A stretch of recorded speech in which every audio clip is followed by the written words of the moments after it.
I hope you're having a good day. Today, we are going to be looking at when the disciples were plucking the grain on the Sabbath day. Our hymn today is called Behold, We're in a Mortal Form. Behold, where in a mortal form appears each grace divine. The virtues all in Jesus met, with mildest radiance shine. Appreciate it, Lee. Verse 2, to spread the rays of heavenly light, to give the mourner joy, to preach glad tidings to the poor was his divine employ. Lowly in heart to all his friends a friend and servant found, he washed their feet, he wiped their tears, and healed each bleeding wound. Be Christ our pattern and our guide, his image may we bear. Oh, may we tread his holy steps, his joy and glory share. Behold, we're in a mortal form. We are looking in Mark chapter 2 today. Mark 2, verse 23. Now it happened that he went through the grain fields on the Sabbath, and as they went, his disciples began to pluck the heads of grain. And the Pharisees said to him, Look, why do they do what is not lawful on the Sabbath? But he said to them, Have you never read what David did when he was in need and hungry, he and those with him, how he went into the house of God in the days of Abiathar, the high priest, and ate the showbread which is not lawful to eat except for the priests, and also gave some to those who were with him. And he said to them, The Sabbath was made for man, and not man for the Sabbath. Therefore the Son of Man is also Lord of the Sabbath.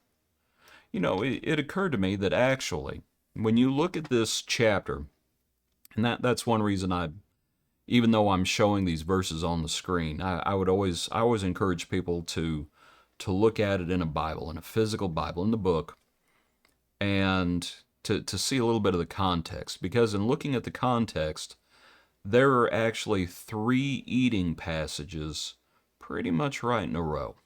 And I hadn't noticed that before, and I thought that was interesting. This is the 3rd one, but when you back up, you have where we were a few days ago, Jesus calling Levi. And you remember a part of that was, we don't like who you're eating with. He eats and drinks with tax collectors and sinners. We don't like the company you're keeping. Now again, Jesus wasn't just casually keeping company, he was teaching them. Remember who it was who came to John the Baptist repenting of their sins. It was the tax collectors and the harlots. As the Lord calls Matthew, undoubtedly Matthew, who was a chief tax collector, if I remember correctly, he knew a lot of other tax collectors, and all of a sudden, those who were disenfranchised, the Lord was welcoming them, was spending time with them, and there at Matthew's house, as Matthew gave a great feast, there they are. And the Pharisees and the scribes, they don't like it at all. You're eating with sinners. And again, the Lord, the point we made a few weeks ago, I didn't come to call the righteous, I came to call sinners. And the doctor's office was open. And so you have that lesson. So then the next passage is the fasting passage, where the disciples of John and the Pharisees were fasting. And they came and said to him, Why do the disciples of John and the Pharisees fast, but your disciples do not fast? And Jesus said to them, and you might notice that, there's a connection here. The question is, who's the they there in verse 18? And there's always exceptions to the rules. There in verse 18, is that they speaking about the disciples of John and of the Pharisees? It might be the Pharisees, the direct preceding antecedent. Or is it speaking to these who questioned him up in verse 16 and 17? Anyway, I would suggest probably more the Pharisees, but they came and said, Why do the disciples of John and the Pharisees fast, but your disciples do not fast?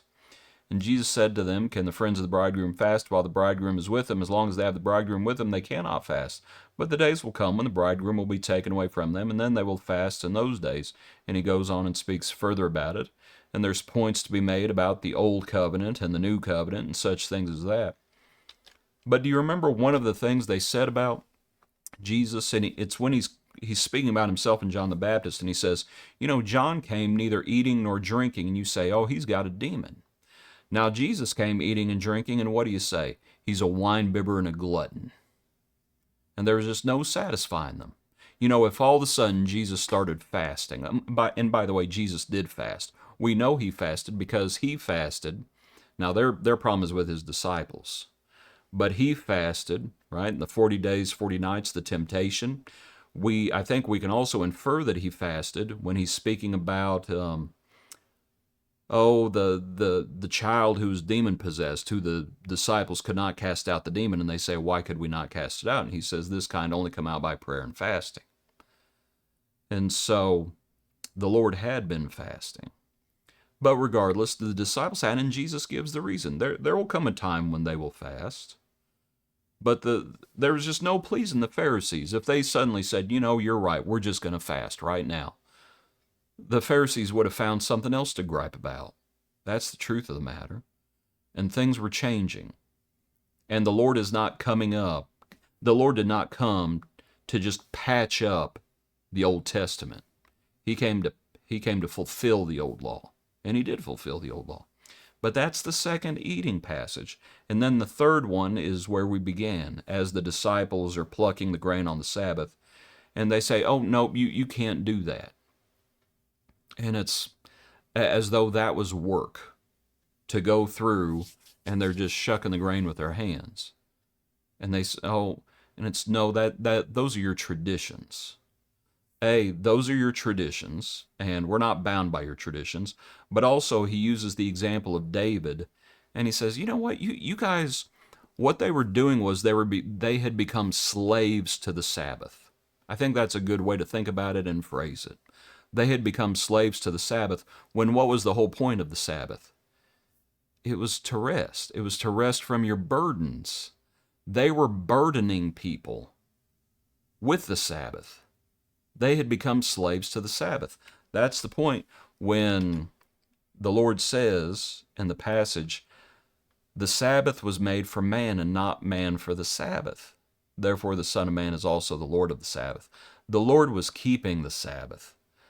And so it's three passages culminating with this one. Oh, you guys aren't allowed, effectively, you guys aren't allowed to eat on the Sabbath. That's work to eat. And the Lord says, come on. David ate and did those things. The Lord understands emergencies, and B, you need to think about the Sabbath and what the Sabbath is for. So, three passages all about eating, and I just thought that was interesting as we think about the Lord coming and the Lord teaching us. And back to our hymn, you know, as the grace of God that brings salvation has appeared to all men, teaching us. Behold, where in a mortal form appears each grace divine, to virtues all in Jesus met, with mildest radiance shine. We are thankful that he came. Appreciate you. Hope you have a good day. Join us tomorrow for another portion of our daily praise.